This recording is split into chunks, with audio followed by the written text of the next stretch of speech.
Voilà. Dans tous les cas d'autisme chez les enfants, on constate que le lait animal, que le lait de vache, que le pain blanc fatigue les enfants. Dès qu'on enlève cela, les circonvolutions au niveau du cerveau, les neurones commencent à respirer, alors l'élocution arrive rapidement. Nous avons des cas déjà d'autisme qui ont été soignés par l'alimentation en supprimant premièrement le lait animal, en supprimant le pain blanc et en supprimant ensuite le sucre blanc et le sel blanc. Quand c'est supprimé, qu'on donne des fruits et des légumes, le cerveau reçoit le carburant dont il a besoin, alors les neurones commencent à bien se connecter et les synapses se font bien du cerveau vers les muscles, on dit synapses neuromusculaires, ça se fait bien vers les glandes, synapses neuroglandulaires, etc. etc. Donc, il faut rentrer dans cette démarche-là, il ne faut pas sortir de la démarche. L'homme n'est pas fait pour manger seulement de la viande. Je vais vous donner les plantes que vous allez prendre pour nettoyer. On appelle ça les plantes chélatrices. Ça enlève les saletés qu'il y a dans le cerveau, que vous avez pris par des médicaments, que vous avez pris par des vaccins, que vous avez pris par n'importe quoi. Voilà, ça va enlever cela. Et quand ça enlève cela, la voix revient. C'est un produit de la ruche des abeilles. Un grand antibiotique.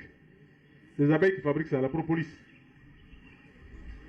On donne une algue qui vient du fond des mers, la chlorella.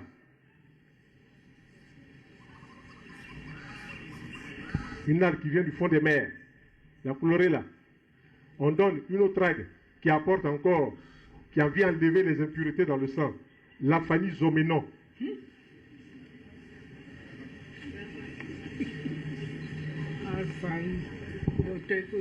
L'aphanizoménon, c'est une algue. On va chercher à 500 mètres sous la mer. Je vous fais passer un produit naturel, ça va commencer par ici. Je fais passer tout le monde seulement.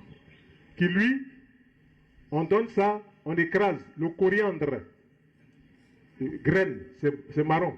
Coriandre graine. On écrase ça, puis on verse ça sur le riz, la sorte des enfants. En dehors de ce que je donne là. Quand on fait ça, lui, il récupère tous les métaux. Aluminium, cadmium, mercure, il récupère ça. Et puis il évacue.